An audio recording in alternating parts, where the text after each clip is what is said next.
Dear students, welcome to the business study class. आज हम next chapter करेंगे selection.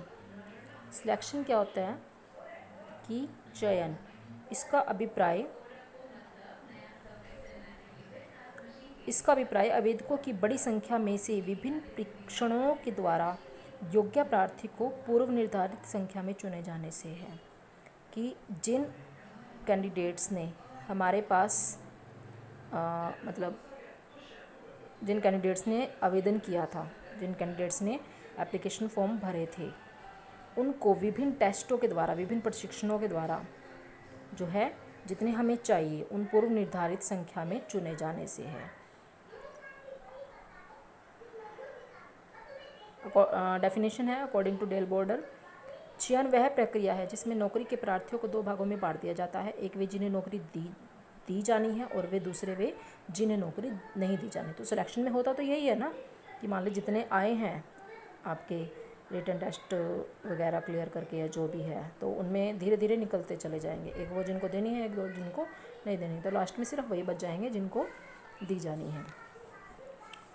अब है इसकी process, steps involved in the selection process. ये इसके 8 स्टेप हैं जिनको हम 1 बाय 1 डिस्कस करेंगे। सबसे पहले है प्रिलिमिनरी स्क्रीनिंग।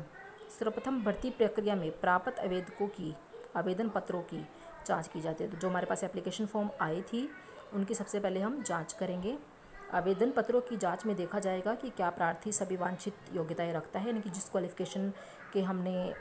क्वालिफिकेशन वाले पर्सन को, कैंडिडेट्स को फॉर्म भरने के लिए बोला था, क्या उन सबके पास वो क्वालिफिकेशन है। और देखा जाएगा कि व्यक्ति संस्था को किन किन शर्तों पर उपलब्ध हो गए, यानी कि वो कितनी अवधि, वेतन, पदोन्नति आदि के बारे में शर्तें रख सकते हैं। जिन प्रार्थियों की शर्तें संस्था को स्वीकार नहीं होंगी उन्हें प्राथमिक साक्षात्कार के लिए, उन्होंने प्रीलिमिनरी इंटरव्यू के लिए हम नहीं बुलाएंगे और उनके पास जो है कारण सहित खेत पत्र भेज दिया जाएगा। इस प्रकार अयोग्य प्रार्थियों को प्राथमिक साक्षात्कार में ना बुलाकर संस्था अपना और प्रार्थी के जो समय का बचाव, प्रार्थी मीन्स कैंडिडेट, इसके अतिरिक्त यहाँ प्राथमिक साक्षात्कार और लिखित आवेदन पत्र भरने की कार्यवाही भी की जाती है।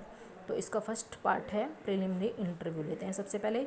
तो प्राथमिक साक्षात्कार का जो उद्देश्य है यह देखना होता है कि क्या प्रार्थी शारीरिक और मानसिक, यानी कि फिजिकली भी और मेंटली भी, इस पद के जिस पोस्ट पर हमने लगाना है उसके योग्य है या नहीं है। साक्षात्कार के दौरान प्रार्थी से शिक्षा, अनुभव, रुचि, आयु आदि के बारे में प्रश्न पूछे जाते हैं। जो प्रार्थी प्राथमिक साक्षात्कार में सफल हो जाते हैं उन्हें रिक्त आवेदन पत्र भरने के लिए बोला जाता है। और रिक्त आवेदन पत्र में कौन कौन सी सूचनाएं होती हैं, आपकी जो भी आवश्यक सूचनाएं हैं वो सारी उसमें लिखी हुई होती हैं, क्योंकि वह प्रार्थी के व्यवहार का साक्षात चित्रण जो है प्रस्तुत करते हैं। प्रार्थी पत्र में दी गई सूचनाओं के आधार पर प्रार्थी से यह पता लगाया जा सकता है कि क्या वह इस विशेष जॉब में क्यों रुचि ले रहा है। सेकंड, रिक्त आवेदन पत्र भरना। एप्लीकेशन, जब जो प्रीलिमिनरी इंटरव्यू क्लियर कर लेता है उससे हम फॉर्म फिल करा लेते हैं, ब्लैंक एप्लीकेशन फॉर्म।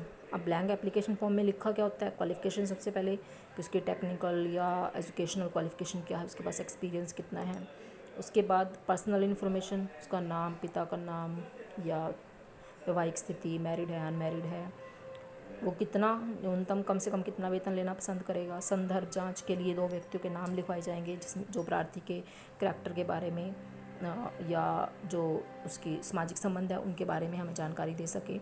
कुछ अन्य सूचनाएं अगर ज़रूरत हो कंपनी को तो वो भी यहाँ पर पूछी जा सकती है। सेकंड पॉइंट है सिलेक्शन टेस्ट। अब सिलेक्शन यहाँ तक अगर वो कंप्लीट कर लेता है, अपनी यहाँ से पार कर लेता है ये 2 स्टेप, तो उसके बाद सिलेक्शन टेस्ट आते हैं। सिलेक्शन टेस्ट में ये 3-4 तरह के टेस्ट लिए जाते हैं। सबसे पहले तो प्रोफिशिएंसी टेस्ट, यानी कि दक्षता परीक्षा ली जाती है उससे, जिसमें ये 2 टेस्ट लिए जाएंगे। फिर साइकोलॉजिकल टेस्ट में ये 4 टेस्ट लिए जाएंगे और फिर अन्य परीक्षाओं में ये 2 टेस्ट लिए जाएंगे, जिनको हम कल डिस्कस करेंगे। Thank you.